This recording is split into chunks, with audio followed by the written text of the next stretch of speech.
DJ Rocky's Secret Files.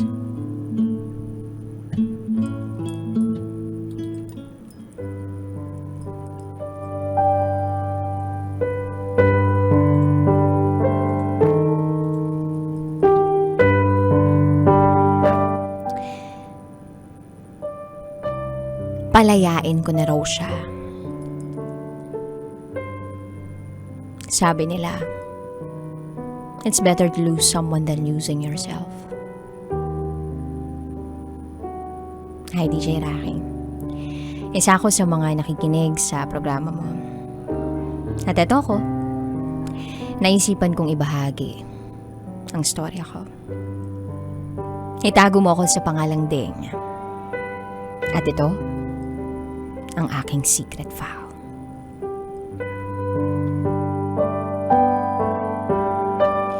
Elementary pa lang, ay magkaklase na kami. Pero walang interaction sa aming dalawa. Kumbaga, hindi kami magkakilala.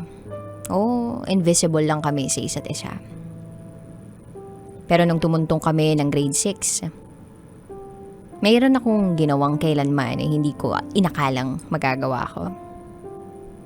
Nag-confess ako sa kanya na crush ko siya. Pero sa totoo lang, hindi naman. Dahil yung kaibigan ko talaga yung may gusto sa kanya. Imagine, ang bata ko pa nun, tas marunong na akong maglandi-landi. Anyway, nung naging grade 7 na kami, first year high school, medyo may interaction na sa aming dalawa. At akala ko yun na yung last year na magiging classmates kami, pero hindi pala. Hindi pa pala doon nagtatapos ang kwento namin. Dahil sa hindi inaasahang pagkakataon, nagkita kami at senior high school na kami that time. Classmates pa rin talaga.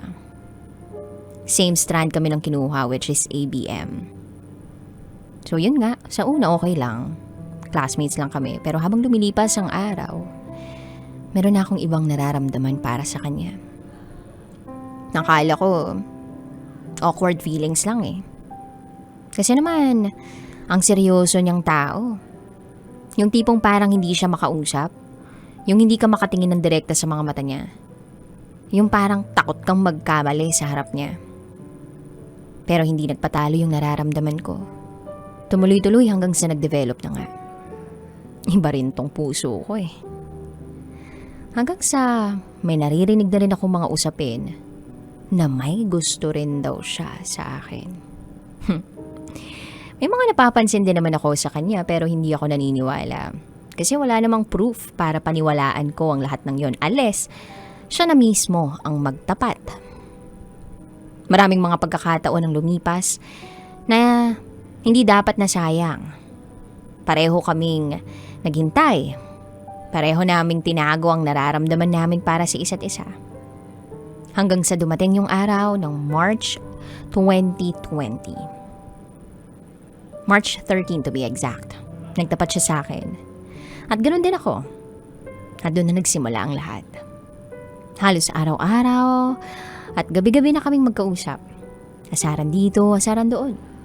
At hindi ko alam na nanliligaw na pala siya noong mga time na yon.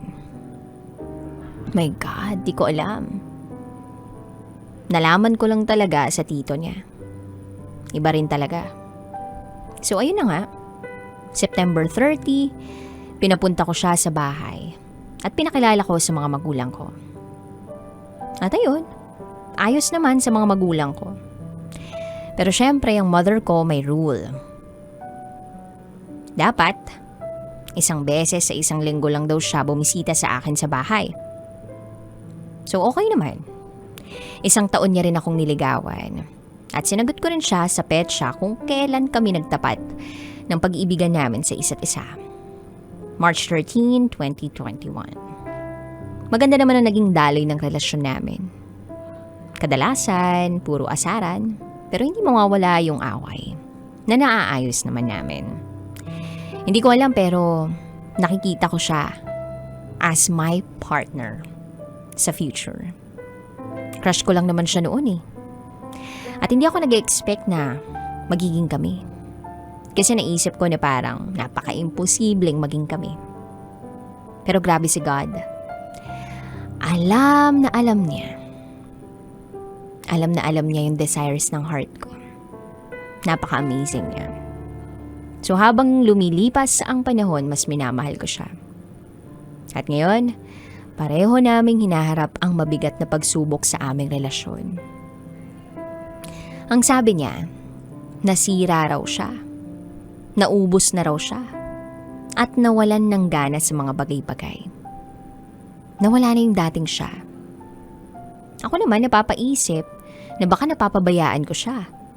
O napapabayaan ko yung relasyon namin. So ngayon niya sinabi yung mga pagkukulang ko. Oo, may mga pagkukulang ako sa kanya, pero isa lang masasabi ko.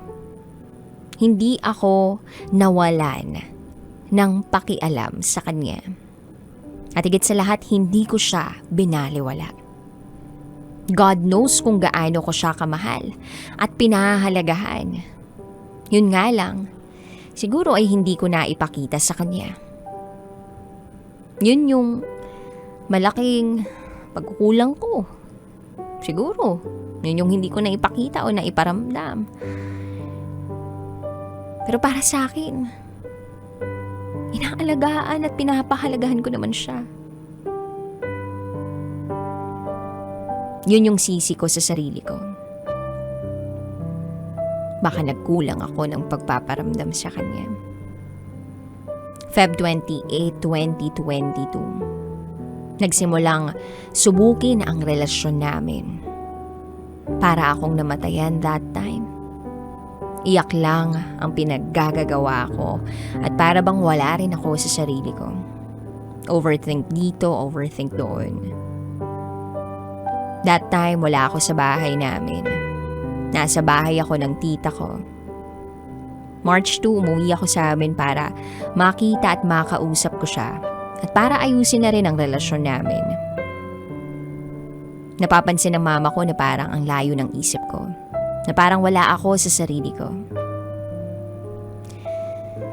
Well, to be honest, may sakit kasi ako. Laging sumasakit yung ulo ko. Nagpapacheck up na rin naman, pero ganun pa rin eh. So yun lang yung dinadahilan ko sa mama ko kung bakit ang tamlay ko. So laging sinasabi sa akin ni mama na i-relax ko lang yung isip ko para hindi na makadagdag sa sakit ng ulo ko. Pero wala eh. Kahit anong payo sa akin. Ganun talaga. So eto na nga, hindi pa kami nakakapag-usap, sumuko na siya. March 4, sumuko na siya. Nakikiusap siyang palayain ko na raw siya. At dun gumuho ang mundo ko. Ginawa ko naman lahat. Grabe na yung pagmamakaawa ko sa kanya. Wag lang siyang sumuko. Wag lang niya akong iwan. Pero hindi. Ang hirap pag ayaw na niya. Gusto niya nang kumawala. At ayun, wala na akong magagawa. So binigay ko yung hiling niya. Masakit, pero kailangan kong tanggapin na suko na siya. And at that moment, pakiramdam ko, namatay ang kalahati ng katawan ko. Yung tipong ayaw ko nang kumilos at hindi ko na alam kung anong gagawin ko. Wala na akong pake kung nakikita ako ng kapatid kong umiiyak. Hindi ko maitago yung sakit. Sa sobrang sakit, gusto kong ilabas yung sakit sa mama ko. At yun nga, hindi ko natiis. Pumunta ako kay mama habang naglalabas siya. Ang dami niyang sinasabi, i-relax mo yung isip mo anak para hindi ka mahirapan. Huwag ka nang mag-isip ng kung ano-ano. Nang bigla ko siyang niyakap. Niyakap ko siya mula sa likuran. At doon ako umiyak ng umiyak. Iniyak ko sa kanya yung sakit ng nararamdaman ko. Then ang tanong niya sa akin, bakit? Anong nangyari? And then I said, wala ma. Napatuloy pa rin ang pag-agos ng mga luha ko. Hanggang sa pati si mama umiyak na rin. Ang hirap lang kasing tanggapin. Alam ko parehas kaming nasasaktan, parehas kaming naghihirap.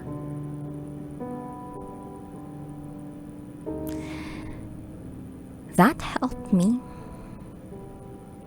to release whatever it is na nasa puso ko, pero it's not enough. Kasi nandun pa rin yung sakit. Then one day, humingi ako ng favor na magkita sana kami for closure and one last hug na rin. So March 5, pumunta siya sa bahay. Sakto nun, wala sila mama. Yung babae ko lang na kapatid, yung kasama ko sa bahay. Kaya nakapag-usap kami ng kami-kami lang. At yun nga, nakiusap ako sa kanya na baka pwede pang magbago yung isip niya. Nakiusap ako sa kanya na wag na lang. Pwede naman naming ayusin yung mga sarili namin habang magkasama kami. Ang gusto niya, tapusin at unahin ang mga sarili namin. Pero hindi ako sumuko, nakiusap pa ako, niyakap ko siya. Patuloy na nakikiusap. Ramdam ko rin naman yung higpit ng yakap niya. Pero parang awa na lang siguro yung nararamdaman niya sa akin. At mas napahagulgol ako doon sa sobrang sakit. Na para bang minamartilyo yung dibdib ko. Hanggang sa umiiyak na siya. Siguro dahil ayaw niya akong nakikitang ganun. Ayaw niya akong nasasaktan ng ganun. Pero gusto niya nang kumawala. Pilit niyang sinasabi na makakaya namin. Na sa umpisa lang mahirap at masakit kasi kakayanin daw naman namin. Pero hindi. Siya lang yung kailangan ko para maging maayos ako. Siya lang yung gusto ko. Sabihin na nating umiikot yung mundo ko sa kanya, pero yun talaga eh. Yung nakikita ko siyang umiiyak na para bang sobrang nahihirapan na rin. At ako yung pumupunas ng mga luha niya, sabay sabing, sige na Bray, okay na ako. Okay na ako. Pwede mo na akong iwan. Let go na kita. Kahit labag sa loob ko na sabihin yung mga salitang yun, pinilit ko pa rin sabihin. Pinilit kong ngumiti para lang maging okay siya.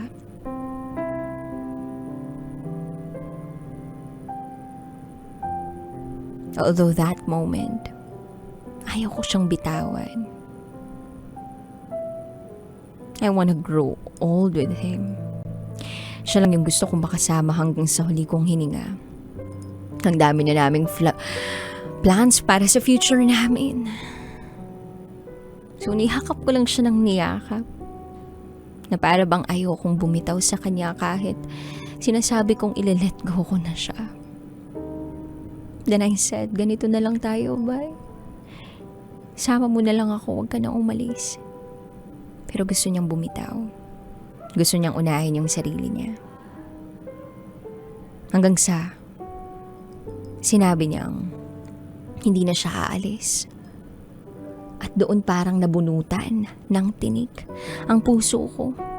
Bigla akong napangiti at ginawaran ko siya ng halik.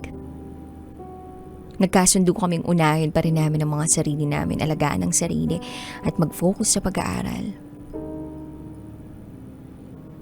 Pero kahit naging kami ulit, hindi na tulad ng dati. Mas malamig pa siya sa malamig. Yung para bang nilalayo niya na ako sa kanya. Although naiintindihan ko naman at sinusubukan kong intindihan siya. Na kahit iba na yung trato niya sa akin, patuloy akong lalaban hanggang sa bumalik na siya sa dati. Hindi man siya babalik sa dati, hihintayin kong mag-heal siya. Hindi ako susuko. Kahit marami na akong nakikitang dahilan at signs na dapat na akong bumitaw. Hindi. Kasi etong pagsubok na to ang magpapatatag sa amin. Etong pagsubok na to ang nakikita kong dahilan para mas lumaban at tatagan pa. lalaban ako. Kung mahina siya, ako ang magiging matapang para lumaban sa relasyon namin. Hindi ako susuko. Dahil hindi porket nanghihina siya, iiwan ko na siya. Hindi porket nasira siya o naubos, aalis na ako. Dahil kahit ano pa man ang mangyari, mananatili ako. May magbago man sa kanya, hindi naman nababawasan yung pagmamahal ko sa kanya. Through ups and downs, dapat magkasama naming haharapin ang lahat. Dahil naniniwala ako na sa isang relasyon, hindi lang puro saya at kilig. Minsan sinusubok din tayo nito, kaya dapat magpakatatag lang. Sa problema namin ngayon, mas minahal ko pa siya. Alam ko at naniniwala kong sinusubok lang kami at hindi ako magpapatalo sa pagsubok na ito. Kung hindi niya pa kayang lumaban para sa amin, ako ang lalaban para sa amin. Hindi ako mawawalan ng pag-asa. Ang faith ko kay God, ang gagawin kong inspirasyon para ayusin ang relasyon namin kesa sa tapusin. Dahil alam ko na kasama namin siya sa laban na ito. Right? Kung sakaling mapakinggan mo to o mapanood mo man, gusto ko lang malaman mo na mahal kita. Hinding-hindi ako susuko. Kung nangihina ka, ako ang magiging lakas mo. Kung gusto mo nang sumuko, ako ang kakapit at ako ang magpapakatatag. Ilalaban ko to hanggang dulo. Kapit lang. Hanggang dito na lang po, DJ Rocky. Muli, ako si Ding. At ito, ang aking secret fact.